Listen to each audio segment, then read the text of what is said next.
Hello everyone, मैं doctor Rukmini Chaudhary और आज की इस वीडियो में मैं आपको जानकारी देने वाली हूँ क्लेमाइडिया के बारे में। क्लेमाइडिया एक तरह का बैक्टीरियल इन्फेक्शन है और ये एसटीडीज में आता है। एसटीआई सेक्सुअली ट्रांसमिटेड इन्फेक्शन और सेक्सुअली ट्रांसमिटेड डिजीज में आता है। हमने सभी ऑलमोस्ट एसटीडीज के ऊपर वीडियोस डाले हुए हैं। एचआईवी, सिफिलिस, गोनोरिया के ऊपर हमने लेटली वीडियो अपडेट करा हुआ है। बाकी भी हर्पीज, जेनाइटल वार्ड्स, तो सभी की जानकारी के लिए आप वो प्लेलिस्ट देख सकते हैं हमारा सेक्सुअली ट्रांसमिटेड डिजीज का, एसटीडीज का, सो दैट आपको सभी इन्फॉर्मेशन रहें और आप इजिली इस डिजीज को प्रिवेंट कर। क्लेमाइडिया है। क्लेमाइडिया एक तरह का बैक्टीरियल इन्फेक्शन है। एसटीआई सेक्सुअली ट्रांसमिटेड डिजीज है और ये आप कोई भी एसटीडीज जो होती हैं वो आप कैच करते हैं, आपको वो आती हैं बीमारियां किसी इन्फेक्टेड पर्सन के साथ रिलेशन बनाने से, वो भी अनप्रोटेक्टेड इंटरकोर्स की वजह से आपको वो डिजीज उन इन्फेक्टेड पर्सन से आ जाती हैं। तो ये रहता है डेफिनेशन। बात करते हैं कॉज की कि कारण क्या है इसके पीछे। जैसा कि हमने डेफिनेशन में बताया, एक तरह का बैक्टीरिया है। ट्रैकोमैटिस इज द बैक्टीरिया जो इसको कॉज करता है। स्प्रेडिंग की बात कर लेते हैं, रूट ऑफ ट्रांसमिशन की बात कर लेते हैं। जैसा कि हमने बताया एसटीडी है यानी कि सेक्सुअली ट्रांसमिटेड डिजीज है। साथ ही साथ ये रिस्क फैक्टर्स में क्या आते हैं इसमें, कैसे ये स्प्रेड होता है। देखिए, अगर हम बात करें रिस्क फैक्टर्स की, तो जो अंडर 25 है, जो यंग है generation, under 25 year of the age, अगर आप 25 से कम उम्र है, अगर आप बहुत ज्यादा एक्टिव हैं, अनप्रोटेक्टेड इंटरकोर्स एक्टिविटीज आपकी रहती हैं, या फिर आपका कोई अननेचुरल तरीके से है, ऑरली है, एंड इसमें आप प्रोन हो जाते हैं, आपको इन्फेक्शन चांसेस ज्यादा हो जाते हैं।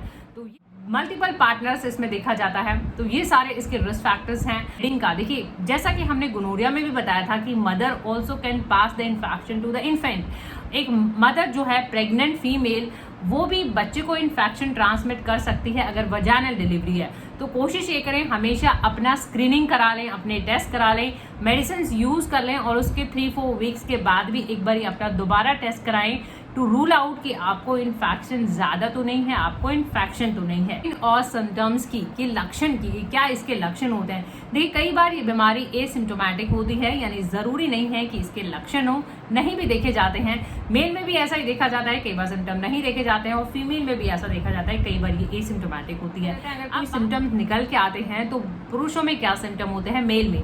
देखिए, आपका जो कॉमनेस्ट सिम्टम आता है दैट इज यूरेथ्राइटिस, यानी यूरेथ्रा का स्वेलिंग, इन्फ्लामेशन हो जाना। अब यूरेथ्रा जहां से आपका यूरिन पास होता है वो पार्ट आपका स्वेलन अप हो जाता है, उसकी सूजन हो जाती है, इन्फ्लामेशन हो जाती है। इनके सिम्टम्स आते हैं, यूरिन के टाइम पे जलन हो सकती है, बर्निंग हो सकती है, पेनफुल ये कंडीशन हो सकता है। बाकी आपके जो टेस्टिकल्स हैं उनमें जो एपिडिडामिस होता है उसका इन्फ्लामेशन हो जाना, एपिडिडामिटिस हो जाना, ये भी एक सिम्टम निकल के आता है। देखिए, आपको एपिडिडामिटिस कई वजह से हो सकता है, केसेस भी आते हैं हमारे पास एपिडिडामिटिस के, लेकिन आपको ये रूल आउट करना कि कहीं ये आपको एसटीडी की वजह से तो नहीं है, इसलिए आपका टेस्टिंग पार्ट बहुत इंपॉर्टेंट हो जाता है। ये किस वजह से है और अकॉर्डिंगली आपको ट्रीटमेंट लेना बहुत जरूरी हो जाता है। तो यहाँ पे हमने बात करी एपिडामिटिस की, यानी आपके टेस्टिकल्स हार्ड हो जाते हैं, वो पेनफुल हो सकते हैं। बाकी जैसा हमने बताया, मदर बेबी को ये इन्फेक्शन पास कर सकती हैं। तो बेबी में जो है कंजक्टिवाइटिस भी कई बार देखा जाता है, जिसको हम पिंक आई कहते हैं, यानी आंखों की कंजक्टिवा की सूजन हो जाना, और साथ में निमोनिया भी कई बार देखा जाता है, डिफिकल्ट ब्रीदिंग बच्चों। तो ये इसके साइन और सिम्टम्स। कई बार आपको सॉर थ्रोट भी देखा जाता है, क्योंकि कई बार ओरल एक्टिविटीज की वजह से जो इन्फेक्शन है आपके गले तक चला जाता है और उसकी वजह से आपको सॉर थ्रोट के सिम्टम यानी गला खराब हो जाना, वो भी एक सिम्टम देखा। कॉम्प्लिकेशन की, अब कॉम्प्लिकेशन क्या होते हैं, अगर कोई बीमारी होती है, आपको शुरुआत में उसे ठीक नहीं करते हैं तो उस बीमारी के कुछ दुष्परिणाम हम कह सकते हैं, bad effect, after effect, adverse effect कह सकते हैं, तो वो देखे जाते हैं। जैसे मान लो अगर आप इसको ठीक नहीं करते हैं, महिलाओं की अगर हम बात करें तो जो इन्फेक्शन सर्विक्स में इन्फेक्शन था, सर्विक्स यानी कि जो मुंह रहता है बच्चेदानी का, वहां से वो इन्फेक्शन यूट्रस में जाके बच्चेदानी में जा सकता है, फिर फॉलोपियन ट्यूब जो नलियां होती हैं वहां पे जा सकता है, और उनके बाद ओवरी, तो वहां पे यानी एक तरह का पूरा जो एक पैल्विक ऑर्गन्स होते हैं उनमें ये इन्फेक्शन हो सकता है। इसलिए हम इसको पीआईडी यानी कि पैल्विक इन्फ्लेमेटरी डिजीज एक कॉम्प्लिकेशन निकल के आता है, और इनफर्टिलिटी यानी आपको कंसीव करने में दिक्कतें होती हैं, तो ये इसका एक मेजर कॉम्प्लिकेशन निकल के आता है। कॉम्प्लिकेशन में अगर हम पुरुषों में बात करें, हमने भी बताया एपिडिडामिटिस है, तो इसकी वजह से उनमें भी इनफर्टिलिटी की कॉम्प्लिकेशन कंसीव करने में दिक्कत हो जाना। तो महिलाओं में भी इनफर्टिलिटी देखी जाती है, पुरुषों में भी इनफर्टिलिटी देखी जा सकती है कॉम्प्लिकेशन में, नुकसान में। और जो हमने डिस्कस करा है आई कंजक्टिवाइटिस का और सॉर थ्रोट, ये भी कॉम्प्लिकेशन बैठ सकते हैं। डायग्नोसिस की हम बात कर लेते हैं कि क्या जांचें ज़रूरी हैं, कौन से टेस्ट ज़रूरी है। देखिए, फिजिकल एग्जामिनेशन यानी साइन देखना कि आपकी बॉडी में क्या साइन है उस बीमारी के, तो वो साइन देखना किस तरीके से है, कहाँ पे स्वेलिंग है, क्या एरिया टेंडर है, पेनफुल टू टच है। उसके बाद आपकी जांच करना, जो सैंपल रहता है, स्वैब जो रहता है, जो डिस्चार्ज रहता है उसका, या फिर यूरिन का भी टेस्ट कर सकते हैं। नॉर्मल सभी यूरिन टेस्ट आपके कर सकते हैं और साथ में कल्चर, बैक्टीरिया स्वैब टेस्ट भी कर सकते हैं एग्जैक्टली कंफर्मेशन के लिए कि कौन सा इन्फेक्शन है और अकॉर्डिंग ट्रीटमेंट आपका उसी के ऊपर। अब स्क्रीनिंग की हम यहाँ पे बात कर लेते हैं। स्क्रीनिंग का यहाँ पे क्या मतलब है और स्क्रीनिंग क्यों जरूरी है। स्क्रीनिंग का मतलब होता है रेगुलर बेसिस पे अगर आप risk factor, high risk factors में आते हैं तो रेगुलर बेसिस पे आप अपने चेकअप करा सकते हैं। स्क्रीनिंग किन लोगों को करानी चाहिए? जो अंडर 25 ईयर एज है, जो 25 से जिनकी उम्र कम है, जिनका रेगुलर बेसिस पे अनप्रोटेक्टेड इंटरकोर्स रहता है, बहुत ज़रूरी है, जिनके मल्टीपल पार्टनर है, अननेचुरल जो एक्टिविटीज़ हैं, एनल है, ऑरल है, जिस भी तरीके से है उनका लिए स्क्रीनिंग बहुत ही इंपॉर्टेंट रहता है। और जैसे स्क्रीनिंग में आपको अर्ली इन्फेक्शन आता है, एज सून एज आप उसे ट्रीट करवाएं, अर्ली ट्रीटमेंट हमेशा सही रहता है किसी भी बीमारी के लिए, तो आप करा सकते हैं। इसलिए स्क्रीनिंग बहुत ही ज़रूरी है। प्रिवेंशन की, देखिए प्रिवेंशन कभी भी जब भी आए सेक्सुअली ट्रांसमिटेड इन्फेक्शन या फिर डिजीज़ की हम बात करते हैं तो उसमें आपका प्रोटेक्शन पे बहुत फोकस किया जाता है कि आप प्रोटेक्शन कंसिस्टेंटली यूज़ करें और कॉन्टिन्यूसली यूज़ करें। रेगुलर बेसिस पे आपको प्रोटेक्शन यूज़ करना होता है और जब भी आपको इन्फेक्शन होता है तो आपको एब्स्टिनेंस बताया जाता है कि आप वो अवॉइड करें relation.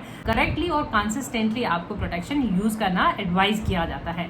Treatment as early as जैसे ही आपको डिटेक्ट हुआ आप अपना ट्रीटमेंट। अब बात कर लेते हैं हम होम्योपैथिक ट्रीटमेंट की। Best effective homeopathy medicine. Homeopathy में काफ़ी डिपेंडिंग आपके क्या सिम्टम्स हैं और क्या आपका कॉन्स्टिट्यूशन है। और अगर आप यूट्यूब पे देख रहे हैं तो जिन मेडिसिन के बारे में हम डिस्कस करें उन सभी मेडिसिन के लिंक आपको नीचे डिस्क्रिप्शन बॉक्स में मिल जाते हैं। और ये ऑरल मेडिसिन हैं, लगाने की मेडिसिन नहीं है, ये खाने की मेडिसिन है। सबसे पहले हम कैनाबिस सटाइवा की यहाँ पे बात करने वाले हैं। कैनाबिस सटाइवा, देखिए कैनाबिस सटाइवा पुरुषों में बहुत अच्छी निकलती है, फिमोसिस में भी निकलती है, यूरिन इन्फेक्शन में भी निकलती है, एसटीडीज में भी निकलती है। जितनी भी सेक्सुअली ट्रांसमिटेड डिजीज है, कैनाबिस सटाइवा बहुत अच्छा काम करती है। कब? जब आपका यूरेथ्रा इन्वॉल्व रहता है, आपका यूरेथ्रा में स्वेलिंग, सूजन रहती है, तो ऐसे केसेस में आपका कैनाबिस सटाइवा बहुत अच्छा काम करता है। अगर आपने हमारा फिमोसिस का वीडियो देखा होगा, वहाँ पे भी हमने इस मेडिसिन के बारे में डिस्कस करा है। ये आपको ऑरली खाने में लेना है, एक एक दो बूंदे लेनी है दवा की, सीधा जबान पे लेनी है, जलन होने पे थोड़े से पानी में भी ले सकते हैं और इसको आप रेगुलरली यूज करें 2-4 हफ्ते अकॉर्डिंगली। और इसमें रखा हुआ है यहाँ पे पल्साचिला।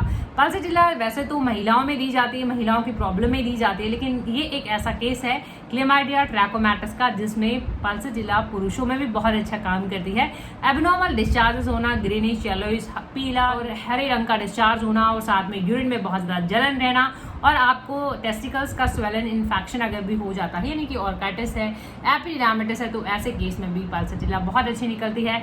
अगेन आपको एक एक दो बूंदे लेनी है सुबह दोपहर शाम। पोटेंसी हमेशा कम से स्टार्ट कर सकते हैं, 30 या 200 से एक दो बूंदे ले सकते हैं, देख सकते हैं कितना असर है, अकॉर्डिंगली आप रोडोडेंड्रॉन आपने बहुत ही क्वाइट फेमस है आपकी टेस्टिस ऑर्काइटिस में, एपिडार्मिटिस में, स्क्रॉटल पेन में, हैवीनेस में, तो आप रोडोडेंड्रॉन आपको दिया जाता है। इवन हाइड्रोसिल में जब आपको वहाँ पे पानी भर जाता है, यानी टेस्टिकल्स की आपको कोई भी दिक्कत होती है तो आपको रोडोडेंड्रॉन बहुत अच्छा काम करती है।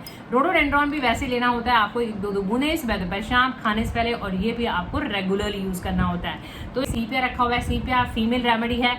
महिलाओं में सीपीआर तब दी जाती है जब उनको पीआईडी, पैल्विक इन्फ्लामेटरी डिजीज, आपने देखा हो, एक बेयरिंग डाउन पेन बताती है महिलाएं कि हमें ऐसा लगता है नीचे की तरफ कुछ खिंचाव हो रहा है। बेयरिंग डाउन पेन होता है पूरे नीचे का जो पूरा लोअर एब्डोमेन है उसमें पूरे हिस्से में दर्द बताना।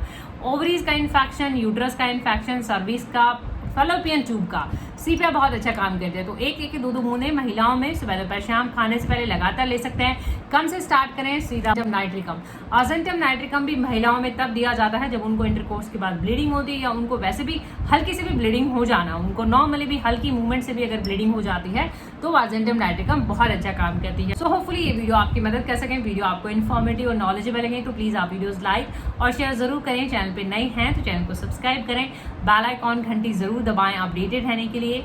वीडियोस को सपोर्ट करें। Thank you for watching, thank you for your support, keep watching, thank you so much.